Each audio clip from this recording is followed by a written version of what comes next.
નમસ્કાર વિદ્યાર્થી મિત્રો, ગઈકાલે આપણે ગુજરાતી વ્યાકરણમાં શેના વિશે શીખ્યા?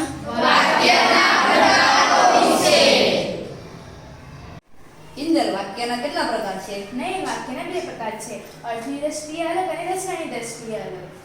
સાદું વાક્ય, સંયુક્ત વાક્ય, મિશ્ર વાક્ય, કર્તરી વાક્ય, કર્મણી વાક્ય, ભાવ પ્રયોગ વાક્ય. જે વાક્યમાં એક કર્તા, એક કર્મ અને એક ક્રિયાપદનો સમાવેશ થાય છે તે વાક્યને સાદું વાક્ય કહે છે. જેમ કે મહેશ પત્ર લખે છે, આ વાક્યમાં મહેશ કર્તા છે, પત્ર કર્મ છે અને લખે છે તે ક્રિયાપદ છે. એમાં બે વાક્યોને સંયોજક મૂકીને એક વાક્ય બનાવેલું હોય છે ને અને તેથી માટે તો પણ વગેરે સંયોજકનો ઉપયોગથી સંયુક્ત વાક્ય બને છે. જેમ કે મેં કસરત કરી તેથી મારું શરીર કસાયેલું બન્યું છે. અહીં તેથી સંયોજક વડે બે વાક્યો જોડાયેલા છે.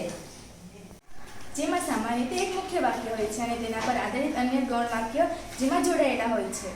જેમ કે જેવી માણસની નીતિ હોય એવી જ શાંતિ ઈશ્વર એમના જીવનમાં આપે છે. કર્તાની પ્રધાનતાવાળા વાક્યો એટલે કર્તરી વાક્ય, જેમાં કર્તાની પ્રધાનતા હોય છે. કર્તાને લિંગ મુજબ બીજા પદોના પ્રત્યયો ગોઠવાય છે. જેમ કે બકોર પટેલે કારેલા ખાધા. અહીં મુખ્ય કર્તા બકોર પટેલ છે જેની વાત કરવામાં આવી છે.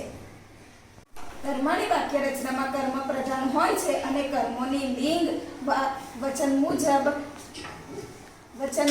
પ્રત્યયો ગોઠવાય છે. જેમ કે બકોર પટેલ વડે કારેલા ખવાય. અહીં મુખ્ય કર્મ કારેલા ખવાની વાત છે. જે વાક્યમાં ક્રિયાપદની પ્રધાનતા રહેલી હોય છે તે વાક્યને ભાવે પ્રયોગ વાક્ય કહેવાય છે. જેમ કે તેનાથી મોટેથી બૂમ પડાય.